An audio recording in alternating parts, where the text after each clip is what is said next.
Hello everyone, मैं हूं सुजीत शुक्ला। स्वागत करता हूं आप सबका आपके अपने channel UPSC Insights by Sujit में। अगर आपने चैनल को अभी तक सब्सक्राइब नहीं किया तो प्लीज चैनल को सब्सक्राइब कीजिएगा। अगर आपको हेल्पफुल लगते हैं तो प्लीज इन्हें शेयर कीजिएगा। आपका चैनल को सब्सक्राइब करना हमें मोटिवेट करता है कि हम इसी तरीके से आपके लिए क्वालिटी कंटेंट लाते रहें। आज हमें देखना है डाइवर्जेंस थ्योरम का वेरिफिकेशन वाला पार्ट। जैसे आपको क्वेश्चन आते हैं ना, वेरीफाई डाइवर्जेंस थ्योरम, उस टाइप के क्वेश्चन। तो चलिए देखते हैं हमारा आज का पहला क्वेश्चन क्या दिया हुआ है। Verify divergence theorem for f equals to x square minus yzi plus y square minus zxj plus z square minus xy k taken over the rectangular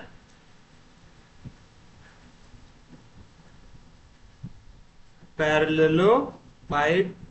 0 is less than equals to x, which is less than equals to a. 0 is less than equals to y, which is less than equals to b. 0 is less than equals to z, which is less than equals to c. तब आपको क्या दिया हुआ है? एक पैरेललो pipe दिया हुआ है। मतलब कुछ इस तरीके का डायग्राम, पैरेललो पाइप बनाना आता है ना सबको।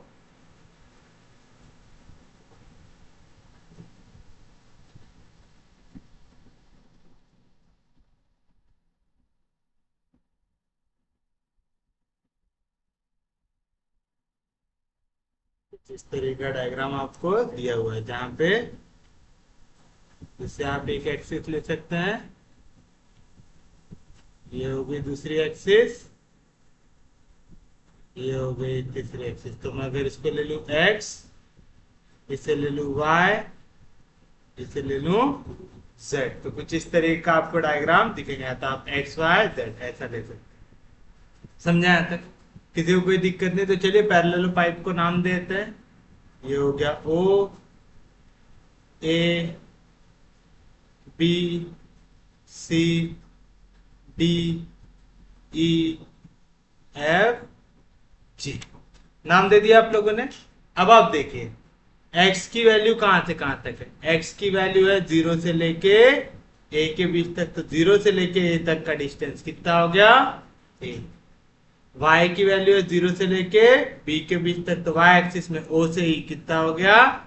b। और z की वैल्यू क्या है, कहां तक है? 0 से लेके c तक, तो z यहाँ पे हो गया 0, z यहाँ पे हो गया c, तो पूरा डिस्टेंस हो गया। कैसे डायग्राम बनाए समझा आप लोगों को? हम लोग देखेंगे यहाँ पे सॉल्यूशन में। हियर हमें f दिया हुआ है, f दिया हुआ है x square minus Y Z I plus Y square minus z x j plus Z square minus x y k, z square minus x y k. Equation number 1।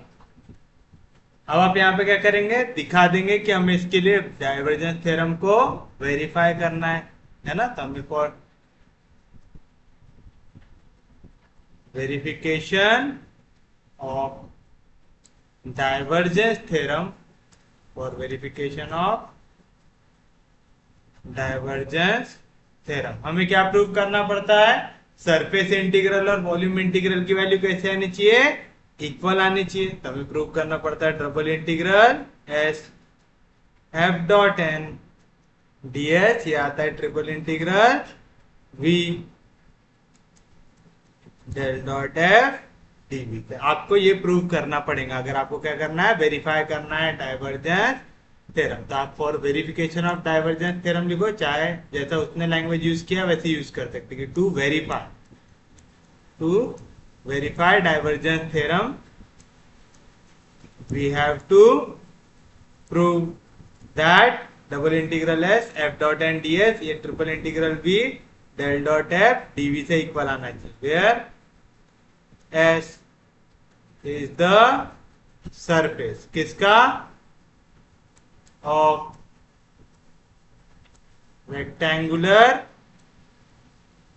पैरेललो 5 कौन सा? 0 is less than x which is less than equals to a, 0 is less than equals to y which is less than equals to b, 0 is less than equals to z which is less than equals to as shown in figure. और v क्या हो जाएगा इसका? Volume. And v be the volume enclosed by this surface S. कैसे लिखे theory part? आसान है, हमने ज्यादातर चीजें क्वेश्चन से ही कॉपी पेस्ट किया और हमको करना है वेरीफाई डाइवर्जेंस थ्योरम. वेरीफाई कब होगा डाइवर्जेंस थ्योरम? जब सरफेस इंटीग्रल इक्वल रहेगा वॉल्यूम इंटीग्रल से. इसका क्या निकालना आसान है? सरफेस इंटीग्रल या वॉल्यूम इंटीग्रल? Volume integral. तो चलिए हम सबसे पहले वॉल्यूम इंटीग्रल निकाल लेते हैं. बताइए वॉल्यूम इंटीग्रल कैसे निकालते हैं हम लोग? पहले हमें चाहिए वैल्यू डेल डॉट एफ की. चाहिए वॉल्यूम इंटीग्रल में सबसे पहले वैल्यू क्या की चाहिए? डेल डॉट एफ की. डेल क्या है? I del by del x plus j del by del y plus k del by del z dot with f. F क्या है आपके पास? ये रहा.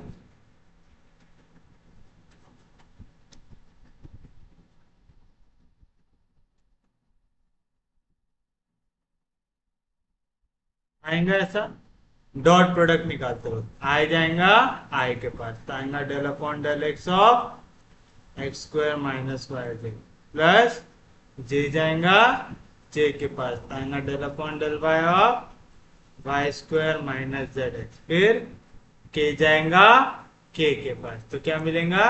Del upon del z of z square minus x y.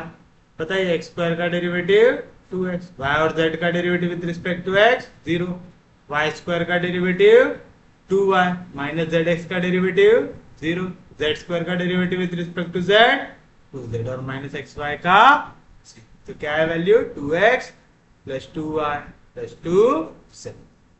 आ गया यहाँ तक. काय की वैल्यू आ गई है del dot F.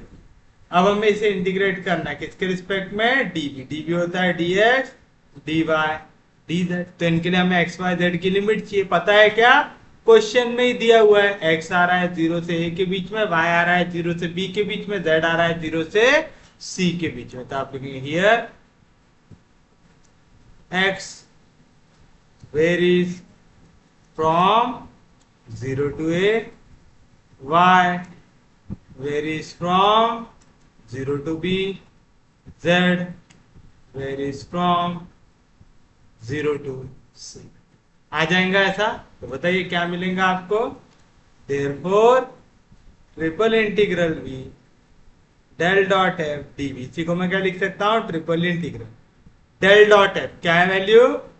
2x plus 2y plus 2z into हमारे पास x y z तीनों की लिमिट है, तो मैं लिखता हूं dx dy dz. पहले मैंने dx लिखा हूं, तो पहले x की लिमिट कहां से कहां तक है? 0 से. फिर y की लिमिट 0 से फिर z की लिमिट 0 से. तो चलिए अभी से करना है इंटीग्रेट. क्या मिलेगा? पहले के दो इंटीग्रल जैसे थे वैसे. पहले हम इंटीग्रेट करें with respect to x. 2 constant है इंटीग्रेशन के बाहर. x का integration X square by 2 2 cancel. तो क्या बचा? X square plus 2y constant है इंटीग्रेशन के बाहर. 1 का integration x plus 2z constant है इंटीग्रेशन के बाहर. 1 का integration dy dt. Between limit 0 से लेके a तक. अब जहां पे x है उसके जगह आपको लिखना है a. तो क्या मिल जाएगा आपको? इंटीग्रेशन 0 से c इंटीग्रेशन 0 से p. क्या बचेगा? x की जगह आ जाएगा a. तो आ गया a square plus 2ay plus 2az dy dz. आ गया.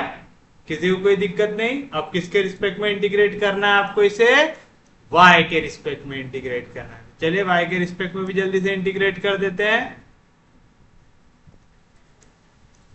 क्या मिलेगा? इंटीग्रेशन 0 से लेके c, a square constant integration के बाद dy का integration y plus 2a constant है इंटीग्रेशन के बाद y का integration y square by 2, 2 cancel आ जाएगा a by square plus 2a constant है और z भी कांस्टेंट है इंटीग्रेशन के बाद dy का इंटीग्रेशन y बिटवीन लिमिट 0 से लेके b तक आएगा। फिर से upper limit minus lower limit, पहले जहां जहां पे y उसकी जगह b डालो, फिर जहां जहां पे y उसकी जगह 0 डालो, तो क्या मिलेगा आपको? इंटीग्रेशन 0 से लेके पहले y की जगह b आ जाएगा a square plus a into y की जगह b आ जाएगा b का स्क्वायर प्लस 2a y की जगह b into minus lower limit, y की जगह 0 डालेंगे तो लोअर लिमिट क्या आ जाएंगी? 0, तो लिखने की जरूरत है क्या? समझा पक्के में? इजी है। अब लास्ट क्या करेंगे? अब आप इसे इंटीग्रेट करेंगे विद रिस्पेक्ट टू z, तो क्या मिलेगा? ए स्क्वायर बी कांस्टेंट इंटीग्रेशन के बाद 1 का integration z, A B square constant integration के बाद 1 का integration z, 2ab constant integration के बाद z का integration z square by 2, 2 cancel, तो क्या बचा यहाँ पे? A B Z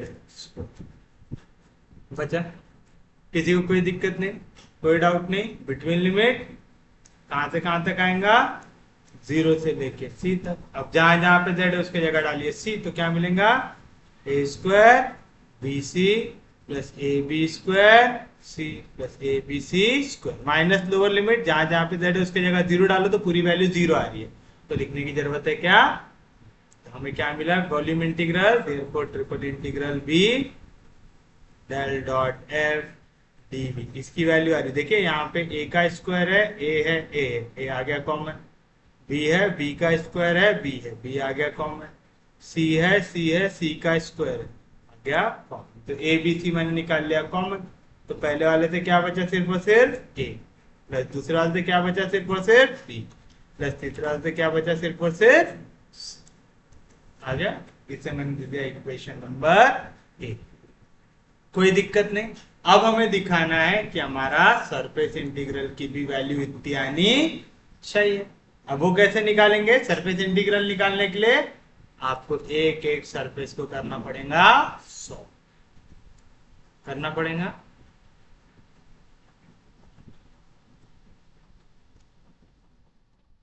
surface integral का मतलब समझ रहा है ना? एक एक सरफेस के अंदर कितना एरिया आ रहा है आपको वो फाइंड आउट करना।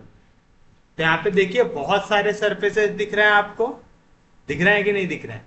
तो चलिए मैं सबसे नीचे वाले सरफेस को नाम देता हूं S1, फिर सबसे ऊपर वाले को देता हूं S2, राइट साइड वाले को इसको देता हूं S3, इस साइड वाले को देता हूं S4, पीछे वाले को देता हूं S5 और सामने साइड जाएंगे उसको देता हूं S6। तो देखिए क्या बोल रहा हूं मैं? लेट S1, ये कौन सा सरफेस हो गया?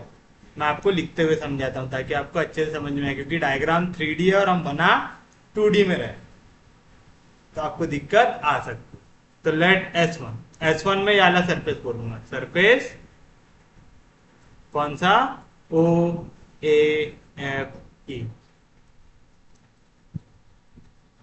समझा? ये जो नीचे का बेस हो, तो अगर मैं ये इसको ऐसा पूरा का पूरा सरफेस मान के चलते, तो जो नीचे वाला बेस है ये वाला, इसे मैं बोलूंगा S1।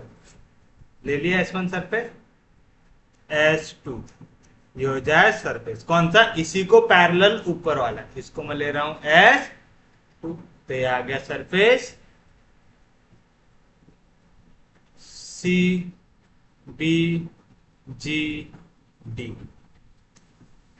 CBGD आ गया। किसी को कोई दिक्कत नहीं, कोई डाउट नहीं? तो अगर ये नीचे वाला था सरफेस S1, तो ये ऊपर वाला आ गया सरफेस S2। उसके बाद मैं ले लेता हूं सरफेस S3, मैं लिखूंगा S3, ये हो गया सरफेस मेरा सरफेस OEDC। कौन सा वाला हो गया? ये हो गया S1, ऊपर वाला S2, लेफ्ट हैंड साइड वाला S2, राइट हैंड साइड वाला S4 हो जाएगा, राइट हैंड साइड वाला हो जाएगा S4। तो S4 हो गया आपके पास सरफेस AFGB हो गया। उसके बाद S5 कौन सा सरफेस लूंगा, ये पीछे वाला, ओरिजिन के पास वाला। मतलब अगर ये ओरिजिन है, X axis, Y axis, Z axis, तो ये जो सरफेस आपके तरफ है ये हो गया S5, जिसका नाम है सरफेस OABC। और लास्ट बचेगा S6,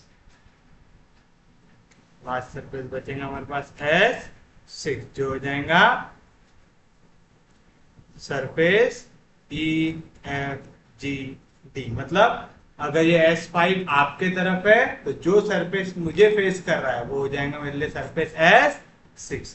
अब हर एक सरफेस के लिए मुझे क्या निकालना पड़ेगा, यहाँ पे एरिया निकालना पड़ेगा, यानी डबल इंटीग्रल निकालना पड़ेगा। तो अगर मुझे टोटल सरफेस एरिया निकालना है, अगर मैं बोल रहा हूं कि मुझे चाहिए double integral SF dot N ds की वैल्यू, तो मुझे क्या करना पड़ेगा, ये जितने 6 के 6 सरफेस है सबका एरिया निकाल के उन्हें ऐड करना पड़ेगा। तो double integral S1 F dot N ds plus double integral S2 F dot N ds plus double integral S3 F dot N ds plus double integral S4 F dot N ds plus double integral S5 F dot N ds plus double integral S6 F dot N ds। आएगा, कोई दिक्कत नहीं, कोई doubt नहीं, समझ में आ रहा है आपको। मैं इसे देता हूं इक्वेशन नंबर, हमने 1 दिए थे, इसको देता हूं इक्वेशन नंबर। तब एक एक करके हमें दिखाना है। अब ये फोर्स की वजह से इस एरिया पे कितना लग रहा है वाली वैल्यू हमें फाइंड आउट करना है। तो सबसे पहले हम आएंगे S1 के लिए, तो फॉर S1। अब बताइए S1 सरफेस कौन सा है, S1 सरफेस है ये डब्बे में सबसे नीचे वाला पार्ट। हमें सबसे पहले क्या चाहिए, सबसे पहले हमें यहाँ पे देखना है कि इसका डिस्टेंस कितना है। ये जो है वो कौन से प्लेन में आ रहा है, एक्स वाई प्लेन में। ये वाली लाइन है एक्स एक्सिस, ये वाली लाइन है वाई एक्सिस।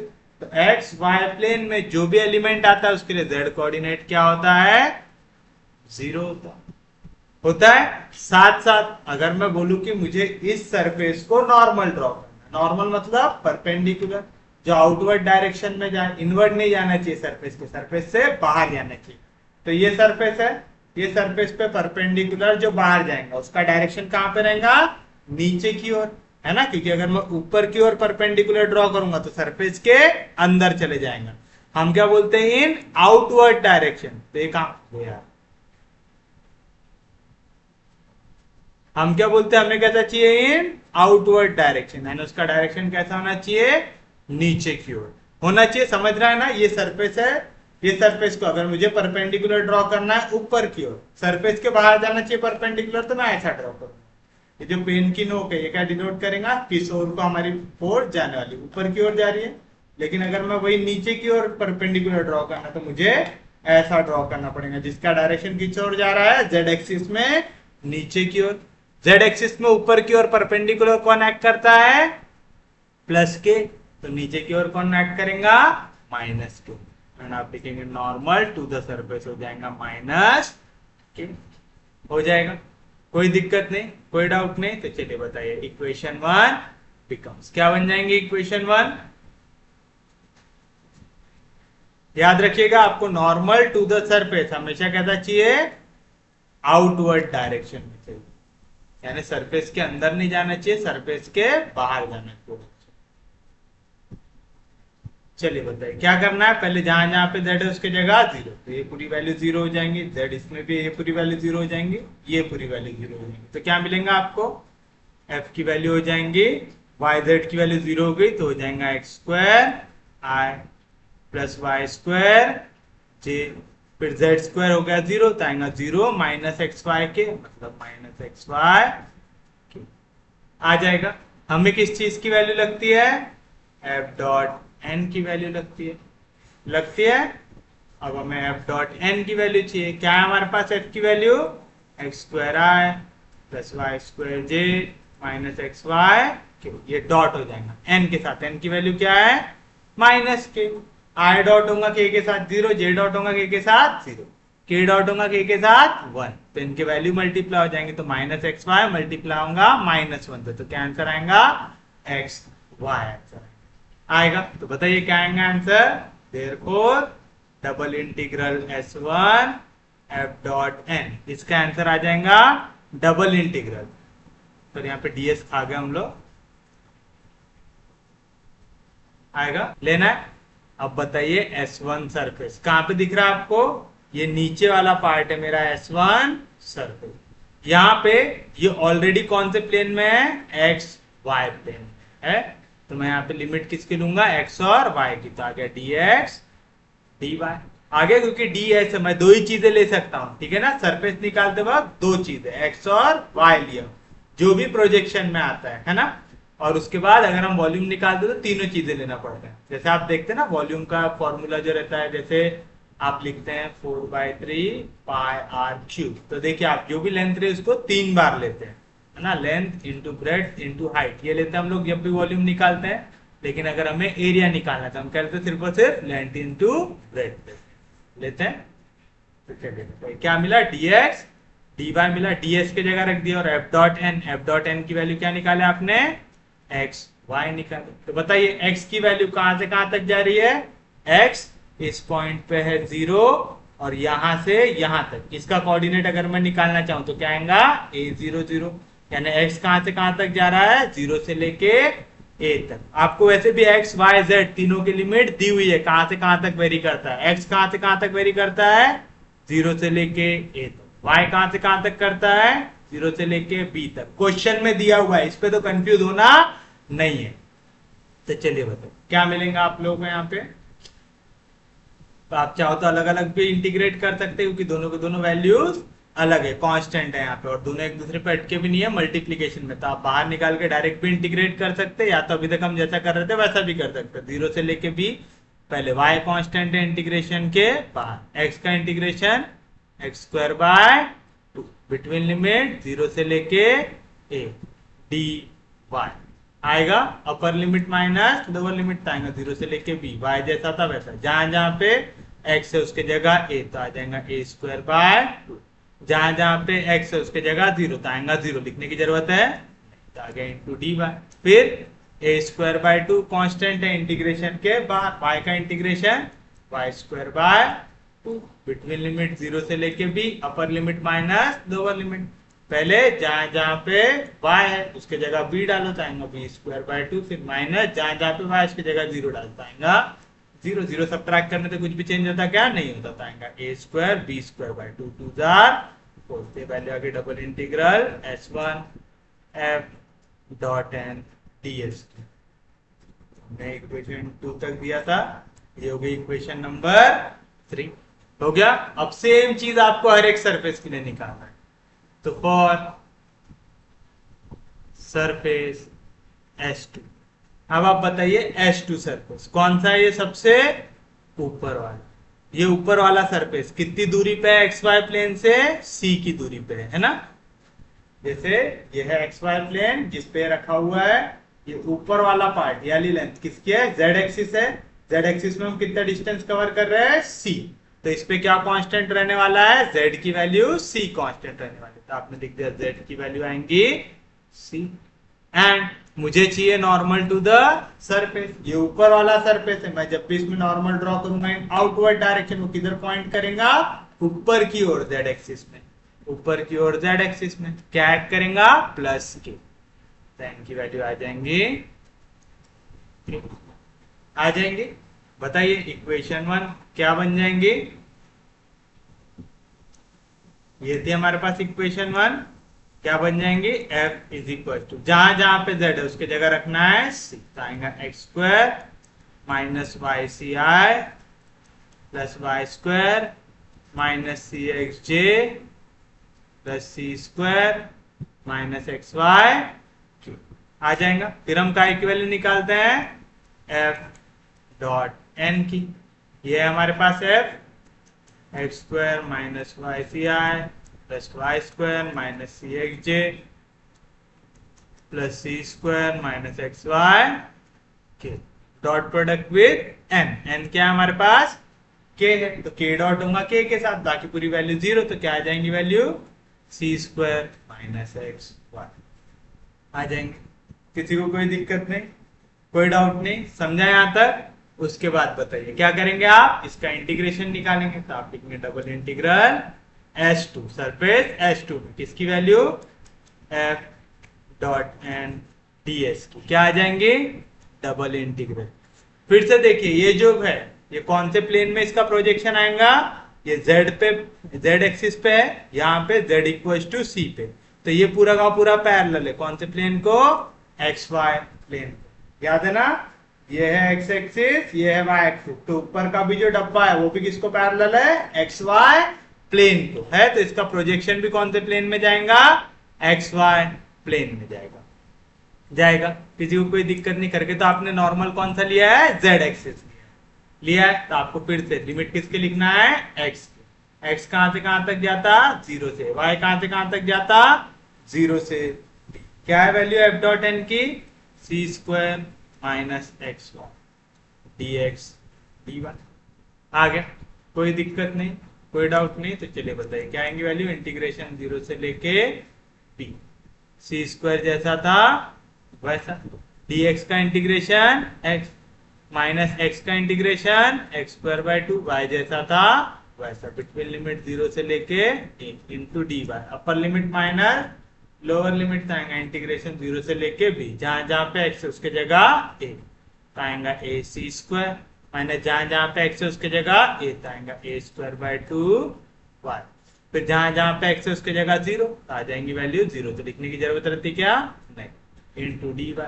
अब आपको इंटीग्रेट करना है विद रिस्पेक्ट टू y, कर दीजिए, तो क्या आएगा, ए सी स्क्वायर कॉन्स्टेंट आ गया बाहर, डी वाई का integration y minus A square by 2 constant आ गया बाहर, y का integration y square by 2, between limit zero से लेके b, फिर से upper limit minus lower limit, पहले जहां जहां पे y उसके जगह b डाल दीजिए, तो आएगा a b सी स्क्वायर, आया a, y की जगह डाला b इंटू सी स्क्वायर, माइनस ए स्क्वायर वाई के जगह बी, तो आ जाएगा बी स्क्वायर बाय 2 टू जार माइनस लोअर लिमिट क्या है, जीरो। जीरो लिखने से कुछ भी चेंज होता है क्या, नहीं, चाहो तो लिख दो, नहीं चाहो तो डायरेक्टली भी लिख सकते हो। तो क्या है answer, double integral h two f dot N D S, इसका आंसर है A B C square minus A square B square by 4। Equation number आ गया, सरफेस S1 हो गया, S2 हो गया। अब किसकी बारी है, S3 की। तो फॉर सरफेस S3 बताइए कौन सा वाला सरफेस लिया था हम लोगों ने, S3 हमने सरफेस लिया था हमारे लेफ्ट हैंड साइड वाला, यह है x एक्सिस, यह है y एक्सिस, यह है z एक्सिस, तो कौन से प्लेन में हो गया, y और z प्लेन हो गया, तो इसका x कोऑर्डिनेट क्या होगा, जीरो, तो इसका x कोऑर्डिनेट आ गया जीरो। इस सरफेस को अगर मैं नॉर्मल ड्रॉ करूंगा तो मुझे इस साइड से ड्रॉ करना पड़ेगा क्योंकि आउटवर्ड डायरेक्शन में होना चाहिए।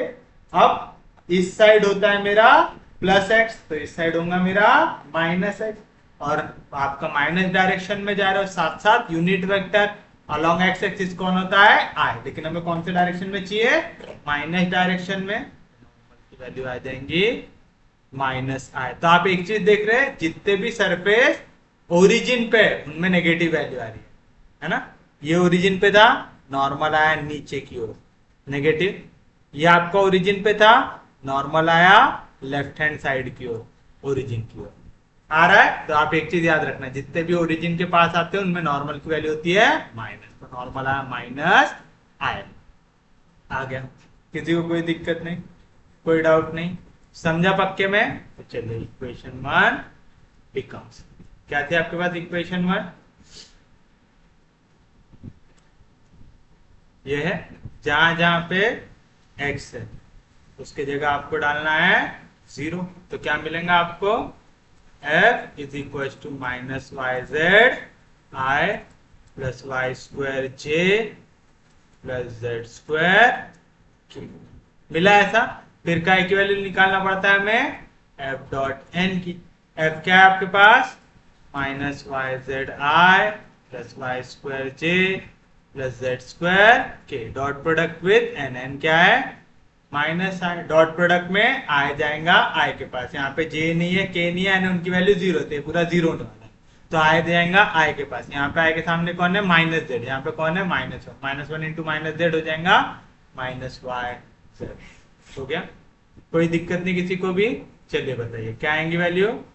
Double integral S3 F dot N D S. इसकी वैल्यू आ जाएंगी डबल इंटीग्रल। अब हम कौन से वाले प्लेन में है हमें वाई जेड प्लेन में क्योंकि x की वैल्यू क्या है जीरो। y की लिमिट कहां से कहां तक जा रही है जीरो से लेके b तक। z की कहां से कहां तक जा रही है जीरो से लेके c तक। डायग्राम देखने की जरूरत ही नहीं पड़नी चाहिए आपको। उसके बाद f डॉट एन क्या है value Y Z D Y D Z D Y D Z आएगा। मैं इनका अलग अलग इंटीग्रेशन निकाल सकता हूं।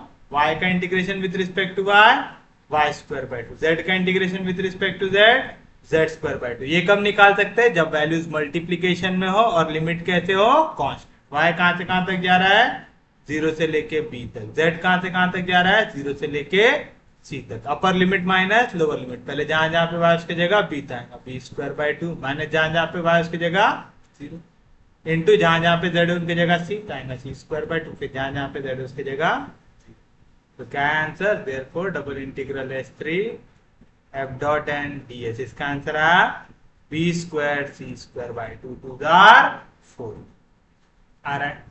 कोई दिक्कत नहीं कोई डाउट नहीं। इसे हम देते हैं इक्वेशन नंबर 3 तक दे चुके थे। इसे मैं देता हूं इक्वेशन नंबर 4। आ गया किसी को कोई दिक्कत नहीं कोई डाउट नहीं। अब हम आते हैं हमारे नेक्स्ट सरफेस के लिए फॉर सरफेस S4। अभी आपको एक चीज समझ में आ रहा होगा कि आप सिमिलरली लिख के भी काम चला सकते थे। आपको पूरा सॉल्व करने की जरूरत नहीं है। S1 S2 सॉल्व किए तो S3 S4 S5 S6 के लिए आप सिमिलरली लिख के भी सॉल्व कर सकते थे। देखो जब हमने S1 लिया तो a square b square by 4। कब जब x और y तो a square b square by 4। तो देखो y z के वक्त क्या आया b square c square by 4। तब बताओ जब x z आएगा तो क्या आएगा a square c square by 4। तो मुझे क्वेश्चन देखते ही समझ में आ रहा है लेकिन मैं आपको पूरा एक बार सॉल्व करके दे दे रहा हूं। फिर मैं आपको बता देता हूं कि आपको पेपर में इतना सारा सॉल्व करने की जरूरत नहीं है आप डायरेक्ट भी कर सकते हैं। तो फॉर सरफेस S4 देखिए सरफेस कहां पे दिख रहा है आपको S4 मुझे सरफेस दिख रहा है ये राइट हैंड साइड वाला। S4 ओरिजिन से कितनी दूरी पे है a की दूरी पे यानी x की वैल्यू कितनी है उसके लिए x की वैल्यू है a है आपके पास x की वैल्यू है। एंड हमारे पास अगर मैं नॉर्मल की बात करूं ये हमारा सरफेस नॉर्मल चाहिए इस सरफेस पे तो कौन से डायरेक्शन में जाना पड़ेगा पॉजिटिव x एक्सिस पे। पॉजिटिव x एक्सिस पे नॉर्मल कौन आ जाएगा आ जाएगा। किसी को कोई दिक्कत नहीं कोई डाउट नहीं। तो फॉर सरफेस x4 x की वैल्यू आई a नॉर्मल की वैल्यू आ गई i। तो देयरफॉर इक्वेशन 1 बिकम्स क्या आएंगे इक्वेशन 1 इक्वेशन 1 आ जाएंगे आपके पास f is equal to x के जगह आ जाएगा a तो आएगा a square minus Y Z I plus Y square minus z a j plus Z square minus a y की। अब का की वैल्यू निकालेंगे आप f डॉट n की। तो f डॉट n हो जाएगा आपके पास f क्या है a square minus Y Z I plus Y square minus z a j plus Z square minus a y k. Dot product with normal normal है i dot होगा आई के साथ बाकी पूरे जीरो आएगा a square minus Y z हो गया dot n की वैल्यू आ गई। क्योंकि हम लोगों ने यहाँ पे x की वैल्यू फिक्स की है x इक्वल टू a है तो ये प्लेन किसको पैरेलल है yz को। क्योंकि ये yz को पैरेलल है इसका प्रोजेक्शन हम कहां पे लेंगे yz में लेंगे तो हमें जो डबल इंटीग्रल चाहिए f dot N D s. हम कौन से सरफेस में ले रहे हैं, S4। हम कौन से इसमें लेने वाले, वाई जेड। तो आगे डी वाई डी जेड आएगा a square minus Y Z D Y D Z आएगा। अब बताइए तो क्या आएंगी वैल्यू, y कहां से कहां तक जा रहा है आपका, y जा रहा है 0 से लेके b तक, z कहां से कहां तक जा रहा है 0 से लेके c तक। चलिए इंटीग्रेट कर दीजिए, तो आएगा 0 से लेके c। ए स्क्वायर जैसा था वैसा dy का इंटीग्रेशन y माइनस y का integration y square by 2, z जैसा था वैसा into D z between limit 0 से लेके b। अपर लिमिट माइनस लोअर लिमिट, जहां जहां पे बी है वाई पहले उसके जगह रखिए बी, तो आएगा a square b minus B square by 2 z minus जहां जहां पे बी वाई है उसके जगह क्या रखिए 0, 0 रखेंगे तो आंसर क्या आएगा 0, तो लिखने की जरूरत है नहीं। तो आ गया डी जेड। फिर से इंटीग्रेट कीजिए विद रिस्पेक्ट टू जेड, तो आएगा ए स्क्वायर बी 1 का integration z minus B square by 2 z का integration z square by 2 between limit 0 से लेके c। Upper limit minus lower limit, पहले जहां जहां पे z है उसके जगह रखिए c, तो आएगा a square bc minus b square c square by 4। फिर माइनस लोअर लिमिट जो आ जाएगा 0 आ गया। हमारे पास यहाँ पे आ गया therefore double integral S4 f dot n ds। क्या है इसकी वैल्यू,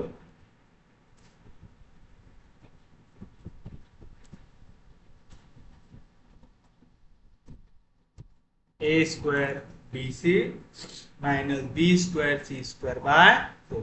और आप देखिए आपको सेम पैटर्न यहाँ पे मिला हूं, देखिए यहाँ पे एक्स कोऑर्डिनेट हम लोगों ने ए डाला था है ना, तो आया ए का स्क्वायर बी सी, ये वाले प्लेन में हम minus B square C square by 4 है ऐसा।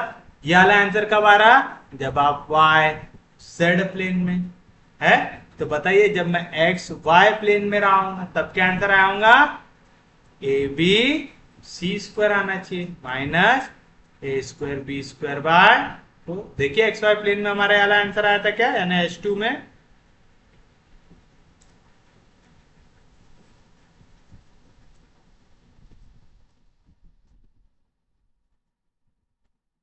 देखिए आया answer same, a B C minus A square B square by. तो आपको ये सॉल्व करने की जरूरत ही नहीं है H3 H4 H5 H6 के लिए, आप सिमिलरली लिख के भी इनका आंसर लिख सकते हैं, बस आपको पैटर्न पहचानना है। ठीक है, वो भी मैं आपको भी एक्सप्लेन करूंगा। पहले हम एक बार पूरे सरफेसेस का निकाल लेते हैं ताकि हमारे जो कंसेप्ट है वो क्लियर हो जाए। फॉर सरफेस S5, अब बताइए S5 सरफेस कौन सा है, फिर से ओरिजिन वाला। ओरिजिन में सरफेस है हमारा S5, मतलब ये एक्स एक्सिस, ये वाई एक्सिस, ये जेड एक्सिस। तो एक्स और जेड प्लेन में जो आपको फेस कर रहा है वो कौन है, S5। तो मैं अगर इस पे नॉर्मल ड्रॉ करूंगा तो मुझे आपके डायरेक्शन में ड्रॉ करना पड़ेगा। तो अगर इस डायरेक्शन में मैं ड्रॉ करता तो आता पॉजिटिव है, उस डायरेक्शन में ड्रॉ करूंगा तो नेगेटिव है। तो पहले तो यहाँ पे क्योंकि हमें अभी एक्स जेड प्लेन में, तो y की वैल्यू क्या आएंगी 0। नॉर्मल मेरे तरफ आती तो पॉजिटिव, नॉर्मल आपके तरफ आ रही है तो नेगेटिव, तो नॉर्मल की वैल्यू आ जाएंगी माइनस j आ जाएंगे। तो बताइए इक्वेशन 1 क्या बनेगा। अरे यार f को हटा दिया क्या,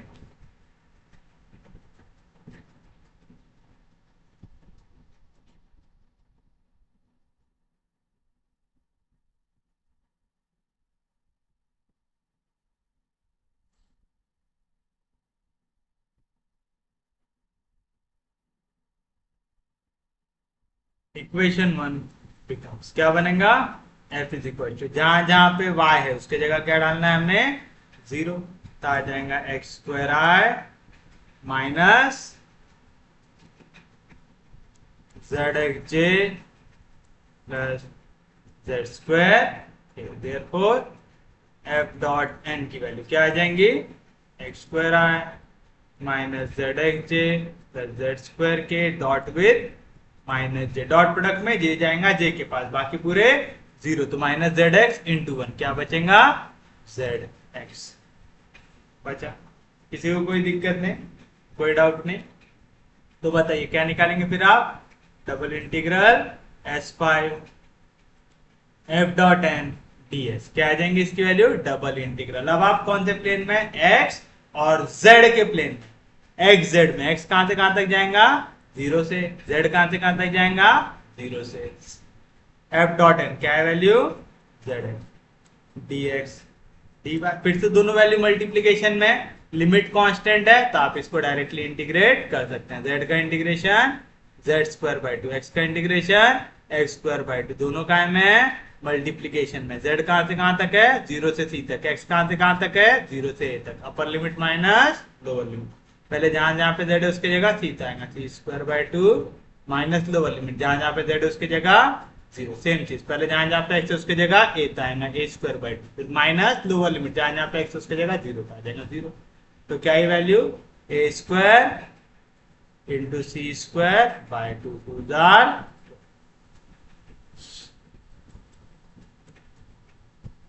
आ गया। अब हम आएंगे for surface x, for surface S6 कौन सा वाला सरफेस है, S6 हमारा सरफेस है जो मुझे फेस करेगा, यानी ये हो गया x y z एक्सिस, तो ये जो सरफेस मेरे तरफ है वो वाला है, तो y एक्सिस में कितना डिस्टेंस पे है वो, b के डिस्टेंस पे, तो y की वैल्यू आ गई b आ गई, and normal to the surface, मुझे मेरे तरफ आएगा, मेरे तरफ जो आएगा वो पॉजिटिव, जो आपकी तरफ जाएगा वो नेगेटिव, तो नॉर्मल की वैल्यू आएंगी +6 आएंगी। तो बताइए इक्वेशन 1 क्या बन जाएगा, जहां जहां पे y है उसकी जगह आपको सब्स्टिट्यूट करना है b, तो क्या मिलेगा, f इज इक्वल टू, यहाँ पे y है, यहाँ पे y है, यहाँ पे y, जहां जहां पे y है उसकी जगह b आएगा, x square minus b z आई plus b square minus z x j plus Z square minus x b k आएगा। फिर का इक्वल निकालेंगे हम एफ डॉट एन की, एफ क्या है, x square minus b z I plus b square minus z x j plus Z square minus x b k, dot product with j, dot product में j जाएगा जे के पास, तो B square minus z x into 1, value आएंगे b square minus z x आएगी।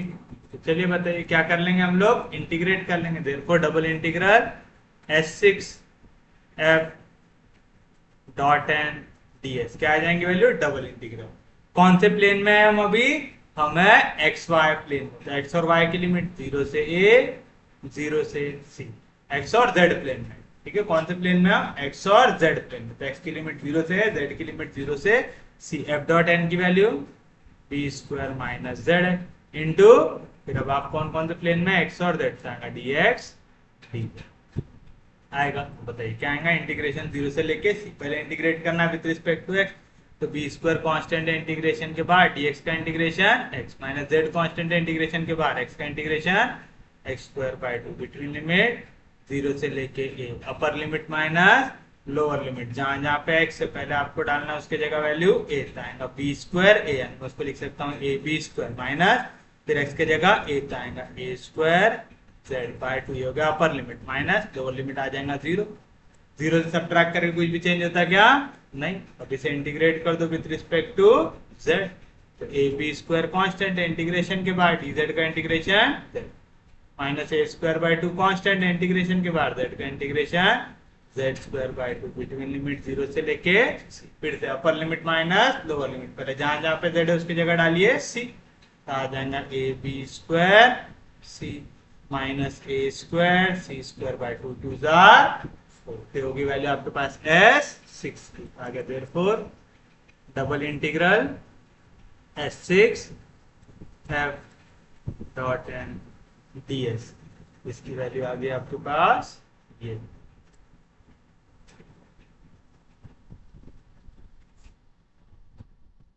आ गई, ये हो गया आपके लिए इक्वेशन नंबर, इक्वेशन नंबर नहीं देते आ रहे क्या, 4 हो गया, ये 5 हो गया, 6 हो गया, और ये हो गया 7 आ गया। अब आप पेपर में ये ये ये सब सॉल्व करते बैठेंगे क्या, आप यहां तक एज इट इज सॉल्व करेंगे। ठीक है, तो सरफेस S2 तक आप एज इट इज सॉल्व करेंगे। तो मुझे यहां से क्या क्या मिल गया, मुझे मिल गया सरफेस S1,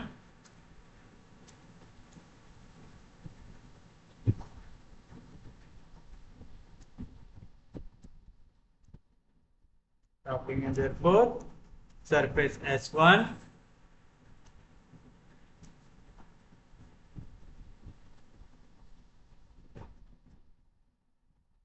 अगर ये आपका कॉलेज का एग्जाम होता तो आप पूरा सॉल्व कर लो, ठीक है, पर यूपीएससी में हमारे पास इतनी स्पेस होती है क्या, नहीं होती, तो आप पूरा सॉल्व नहीं कर सकता, क्योंकि आप देख रहे हैं ना क्वेश्चन बड़ा हो गया बहुत ज्यादा। ये हो गया H2 हुआ। ये कब आया, जब हम कौन से प्लेन में है, एक्स वाई प्लेन में आया, पक्के में, किसी को कोई डाउट नहीं, तो आप लिखेंगे सिमिलरली। ठीक है, अब आप लिखेंगे डायरेक्टली सिमिलरली। आप चाहो ना तो ये लिख सकते, लगे तो स्पेस है आपके पास तो ये वाली लाइन लिख दिया करो, फॉर सरफेस x6 ये वैल्यू आ रही है, फॉर सरफेस x5 ये वैल्यू आ रही है, और फिर डायरेक्ट आंसर लिखो, फॉर सरफेस S4 ये वैल्यू आ रही है, फॉर सरफेस S3 ये वैल्यू आ रही है, और फिर डायरेक्ट आंसर लिख दो। ठीक है, तो अब हम आंसर कैसे लिखेंगे, हम लोग पहले देखेंगे हम कौन कौन से प्लेन में, XY प्लेन के हो, ये था XY प्लेन, फिर हम गए S3 कौन सा वाले प्लेन में है, YZ प्लेन है, तब हम कौन सा वाले प्लेन में जाने वाले हैं, YZ प्लेन। क्या आपका यहाँ पे YZ प्लेन, X से Y प्लेन ये लिखना नहीं है, आपके समझने के लिए, तो similar double integral S3 F.NDS। ये अब आप कैसे पहचाने, ये हम थे XY प्लेन, X की लिमिट है 0 से A, Y की लिमिट है 0 से B, Z की लिमिट है 0 से C। तो देखो एक्स वाई प्लेन में, तो यहाँ पे x का कोएफिशिएंट y का कोएफिशिएंट कायम है स्क्वायर में, तो जब आप वाई जेड प्लेन में जाएंगे तो इनका कोएफिशिएंट भी कायम रहेगा स्क्वायर में, आना चाहिए बी स्क्वायर सी स्क्वायर, इनके डिवीजन में क्या है तो आ गया। सेम लॉजिक लगा, डबल इंटीग्रल S3 फिर S4, अब हम आएंगे सरफेस 4, S4 F.NDS। S4 कौन सा वाला सरफेस रहेगा, वही वाला जो आगे वाले साइड में है ना, जैसे यहाँ पे लेफ्ट साइड में था, अब कौन सा साइड में आएगा, राइट हैंड साइड में। तो देखो ये हो गया एक्स वाई जेड कोऑर्डिनेट का स्क्वायर माइनस एक्स का स्क्वायर वाई का स्क्वायर बाय 4। तो लगाओ सेम लॉजिक, क्या आएगा यहाँ पे, ये कब आया, जब आप एक्स वाई प्लेन में थे, तो एक्स वाई की वैल्यू एज इट इज आए, जो प्लेन में नहीं है उसका स्क्वायर। आप कौन से प्लेन में हो, वाई जेड प्लेन में, किस में नहीं हो, एक्स में नहीं हो, तो उसका स्क्वायर, आ गया ए स्क्वायर, जो प्लेन में उसका पावर 1, आ गया बी सी, क्योंकि आप वाई जेड प्लेन में, माइनस जो प्लेन में हो उनका square divide by 4, y square z square आएगा। यहाँ पे वाई की वैल्यू क्या है आपके पास, वाई की वैल्यू है बी, तो आ जाएगा B square C square by 4। समझे पक्के में, और आप मैच करके देखिएगा, यही हम लोगों ने आंसर निकालेंगे, double integral S bye F.NDS क्या है, जो प्लेन में उनका स्क्वायर डिवाइड बाय 4। कौन से प्लेन में आएंगे, अब हम एक्स वाई हो गया वाई जेड हो गया, अब कौन सा प्लेन बचा, एक्स जेड प्लेन बचा, तो जो प्लेन में उसका स्क्वायर, एक्स की वैल्यू a उसका स्क्वायर, जेड की वैल्यू c उसका स्क्वायर डिवाइड बाय 4 आ गया। Last double integral S6 F.NDS क्या आएंगी इसकी वैल्यू, फिर से आप सेम दिमाग लगाइए, आपका क्या है, हमें जो प्लेन में नहीं है उसका स्क्वायर, बाकी पूरे का पावर 1। हम कौन से प्लेन में, एक्स और जेड प्लेन में होता है, एक्स का कोएफिशिएंट a जिस प्लेन में उसका पावर 1, जेड का कोएफिशिएंट c जिस प्लेन में उसका पावर 1, कौन से प्लेन में नहीं है, y में नहीं है, तो y का स्क्वायर आना चाहिए, तो b का आ गया स्क्वायर, आ गया माइनस, फिर क्या करना पड़ता, माइनस में आ रहा है जो प्लेन में उनका square divide by 4, x z plane में था एक्स का स्क्वायर ए स्क्वायर, जेड का square C square divide by आगे वैल्यू, कोई दिक्कत नहीं, कोई डाउट नहीं। तो फिर आप सरफेस एरिया की फाइनल वैल्यू लिख सकते हैं फ्रॉम इक्वेशन 1 2 3 4 5 6 एंड 7। क्या मिल जाएगा आपको? Double integral S F dot and D S. इसकी वैल्यू क्या आएंगी? पहले वाली की वैल्यू है A square B square by 4 plus दूसरे वाले की वैल्यू है A B C square minus A square B square by 4। फिर तीसरे वाले की B square C square by 4। फिर चौथे वाले की A square B C minus B square C square by 4। फिर पांचवे वाले की A square C square by 4। छठवे वाले की A B square C minus A square C square by 4। कुछ कट रहा है यहाँ पे, A square B square minus A square B square by 4 cancel, B square C square by 4 minus B square C square by 4 cancel, A square C square by 4 minus A square C square by 4 cancel. तो क्या बचा? A B C square plus A square B C plus A B square C. अब देखिए यहाँ पे ए है, उसका square है ए निकाल दो बाहर, बी है बी का स्क्वायर है निकाल दो बाहर, सी का स्क्वायर है सी निकाल दो बाहर। तो ए बी सी बाहर निकालते हैं, यहाँ से क्या बचा? सी प्लस यहाँ से क्या बचा? ए प्लस यहाँ से क्या बचा? बी। तो मैं इसी को लिख सकता हूँ क्या? A B C into A plus B plus C. लिख सकते हैं इसको ऐसा। तो ये आ जाएंगी value, therefore double integral S F dot N D S, इसकी वैल्यू आ जाएंगी A B C into A plus B plus C. Equation number B. तो from equation A and B बताइए क्या है value? Double integral S F dot N D S, इसकी value आई है A B C into A plus B plus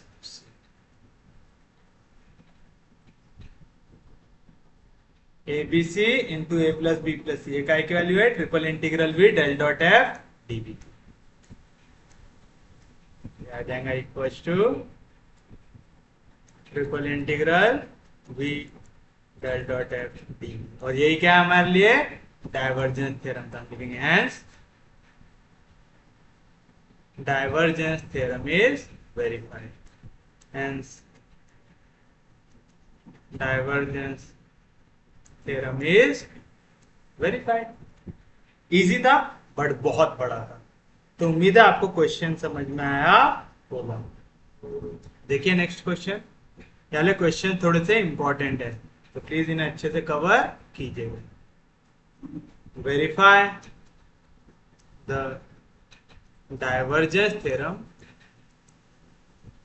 verify the divergence theorem for f equals to 4xi minus 2y square j plus z square k taken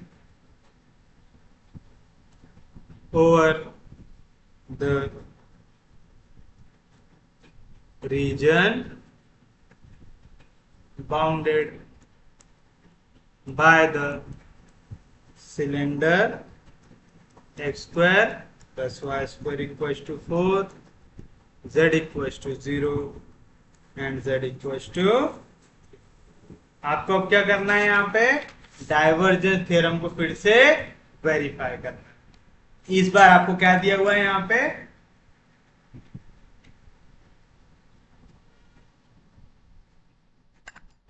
इस बार question में हमें दिया हुआ है यहाँ पे एक सिलेंडर। सिलेंडर किस तरीके से दिखता है?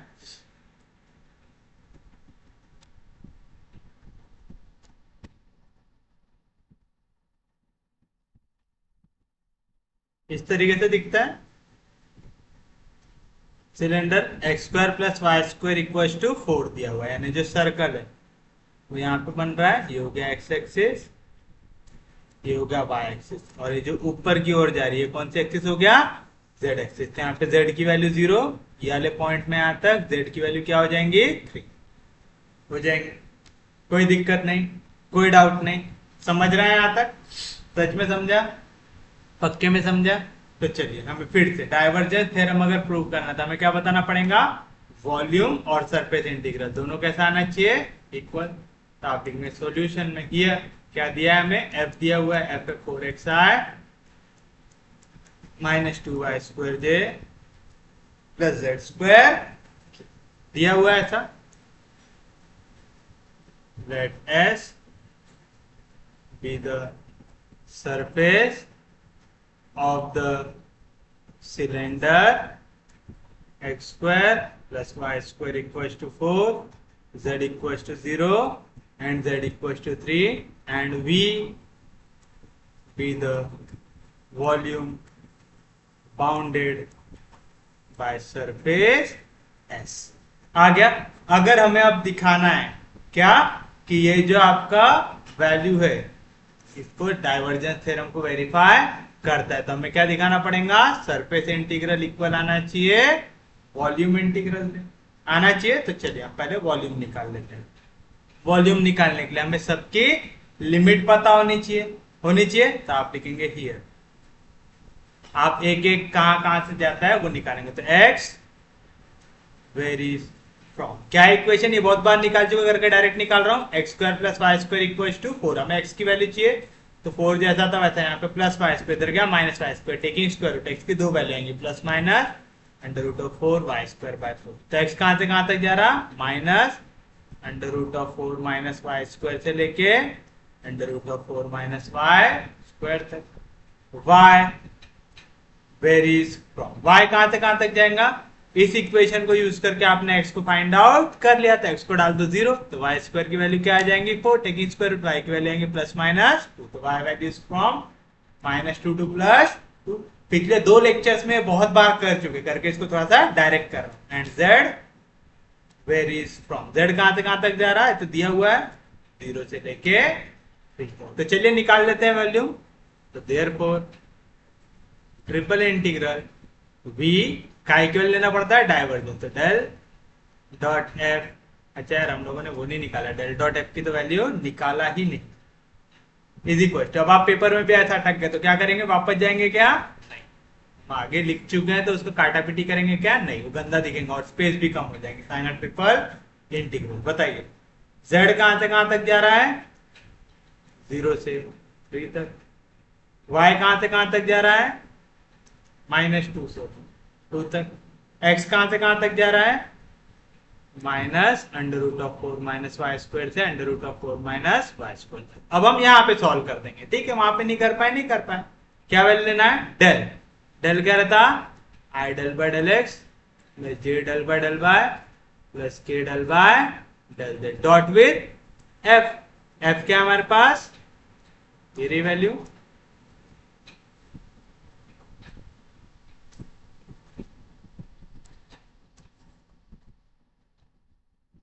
बताइए, डॉट प्रोडक्ट निकाल दो, क्या होगा, आ जाएगा i के पास, j जाएगा j के पास, k जाएगा k के पास। तो बताइए क्या मिलेगा, आ जाएगा i के पास तो 4x का derivative with respect to x आ जाएगा, j जाएगा j के पास तो -2 जैसा था वैसा, y² का डेरिवेटिव 2 जाएगा, 2 2 4y, फिर k जाएगा k के पास तो del upon del z of z² का डेरिवेटिव 2z निकाल लिया डायरेक्ट। यहाँ पे पीछे आता है dv, dv को आप क्या लिखेंगे, पहले लिमिट लिखे x का था, आएगा dx dy dz, यहाँ पे जाएगा dx dy dz आएगा। अब पहले इसको इंटीग्रेट करना है विथ रिस्पेक्ट टू x। पूरी इक्वेशन में कहीं पे भी x है क्या, नहीं है, तो पूरी इक्वेशन कांस्टेंट है, इंटीग्रेशन के बाहर आ जाएंगे, आएगा 4 माइनस 4y प्लस 2z, पूरा आ गया इंटीग्रेशन के बाहर। dx का integration x between limit -√4 minus y² से लेके √4 माइनस y² तक, dy dz अपर लिमिट माइनस लोअर लिमिट, आएंगे इंटीग्रेशन 0 से 3 -2 से 2 4 माइनस 4y प्लस 2z। पहले अपर लिमिट क्या आएगा,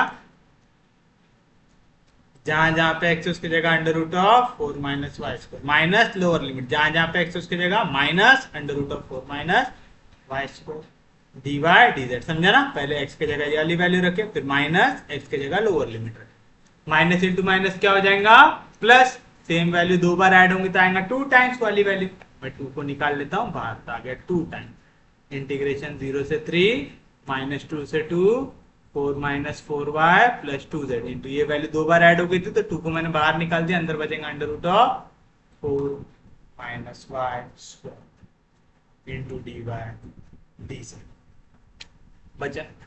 किसी को कोई दिक्कत नहीं, कोई डाउट नहीं, सच में समझा, पक्के में समझा?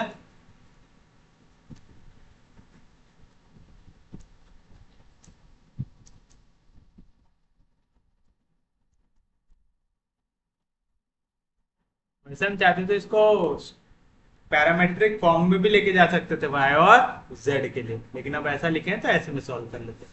अब हमें इंटीग्रेट करना है with respect to y। With respect to y integrate करने के लिए आप सबसे पहले देखिए यहाँ पे ये जो फंक्शन है ये कैसा फंक्शन, वैसे चलो थोड़ी देर को हम इस पे देखते हैं। ये वाली वैल्यू पे y नहीं है, ये वाली वैल्यू पे y है, तो हम इसको सेपरेट कर लेते हैं। मैं इसको लिख देता हूँ 2 टाइम्स इंटीग्रेशन 0 से 3 माइनस 2 से लेके आएगा ऐसा, यहाँ पे आ जाएगा 4 plus 2y under root of 4 minus Y square. इस पे भी y नहीं था, इस पे भी y नहीं था, एक साथ लिख दिया मैंने। फिर कौन सा साइन है यहाँ पे, मैं प्लस डाल देता हूं, इंटीग्रेशन माइनस 2 से लेके 2 minus 4y under root of 4 minus Y square into D y into d. समझ में आया क्या किया हमने? ये एक लौती टर्म थी जिसपे y था मल्टीप्लीकेशन में, पहले टर्म को अलग लिख दिया और ये वाली टर्म को हमने अलग लिख दिया जिसपे y नहीं। समझा पक्के में? किसी को कोई दिक्कत नहीं, कोई डाउट नहीं, सच में समझ रहा है? अब आप बताइए, यहाँ पे आपके पास y नहीं है, ये 2z है, y लिख दिया मैंने गलती से, यहाँ पे 2z है 4 प्लस 2z, दोनों में y नहीं था, under root of 4 minus Y square, इन दोनों को एक साथ लेके आ, इस टर्म्स में y मल्टीप्लाई रहा था तो इनको एक साथ लेके आ गया। क्यों लेके आ गया समझ रहा है ना आपको?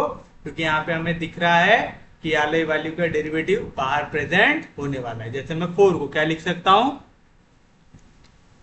2 2 जार 4 आ रहा है, plus into minus minus 2 2 jar 4y बन रही बरोबर वैल्यू। अब देखिए ये वैल्यू का डेरिवेटिव यहाँ पे प्रेजेंट है, इसको इंटीग्रेट करना सिखाया था मास्टर ने, सिखाया था। माइनस ए से लेके जब भी 4 माइनस वाई स्क्वायर ऐसा वाला फंक्शन दिखे तो मैंने क्या बताया था, वो कैसा फंक्शन होता है, इवन फंक्शन होता है। Under root of 4 minus Y square is even function of y, तो आप इसको लिख सकते हैं 2 टाइम्स, आ जाएगा 2 टाइम्स इंटीग्रेशन 0 से लेके 3, 2 टाइम्स इंटीग्रेशन 0 से लेके 2, 4 plus 2z into under root of 4 minus Y square. समझा? ये जब भी इवन फंक्शन है, यहाँ पे y का स्क्वायर था, यानी कौन सा फंक्शन है, इवन फंक्शन है, तो मैंने इसको एज इट इज लिख दिया y इंटू डी वाई। याद है ना, जब भी इवन फंक्शन हो माइनस ए से ए की जगह आप लिख सकते हैं 2 टाइम्स इंटीग्रेशन 0 से लेके ए, तो लिख सकते हैं। किसी को कोई दिक्कत नहीं, कोई डाउट नहीं? उसके बाद देखिए नेक्स्ट वैल्यू हमारी कौन सी है, ये वाली वैल्यू है, आएगा plus 2 times.